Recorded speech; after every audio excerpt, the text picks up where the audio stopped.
Ngiyabingelela kubo bonke abantu abalandela i-hashtag Iyakhulumisa TV. Okuwuhlelo oluhamba phambili kakhulu engalivula, ngilivulela izinto ezinhle zodwa. Nakhu engifuna ukudlulisa okuncane nokuthi-ke abantu abakhala ngakho abaningi. Abantu abaningi bakhala ngenyanga eziqola abantu. Bafowethu, umuthi ungawazi uyeke umuthi mfethu, ungalokhu uqola abantu. Umuntu meze kuwena usuke eze ngosizi kuwe ekhala, isizathu asuke esikhalela usuke ekhalela ukuthi umsize. Ngiyayinxusa impela inyanga, ngiyanxusa inyanga eziningi mfowethu.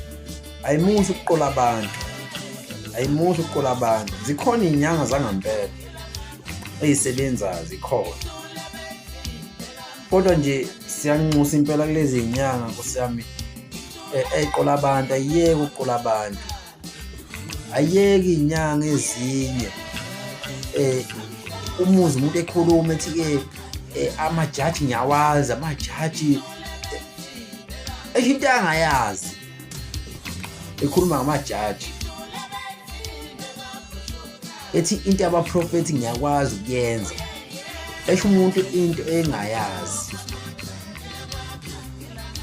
Bafethu, yekani ukuqola abantu. Khona inyanga nje enye okukhalwe ngayo, omunye ebesho kumina ethi angiyiveze, kukhalwe ngayo kakhulu, ethi iqola abantu, nomunye ethi iyamqola imali esingango-20,000. Nomunye-ke lo ngiyamkhumbula-ke impela, nalisho isigodlo sayo le enye-ke ukuthi ngeke ngiyidalule-ke, kodwa nayo ngiyayikhuza cause uma izokho iqhubeka iqola abantu kanje, ngizoyiveza la ku-social media, ngizoyiveza impela. La ihlala khona, ihlala khona i-around la eThekwini. Akukude nje kakhulu kuyona, akukude kakhulu. Iziqholo ngiyawenza amajaji, ngiyamphakamisa umuntu,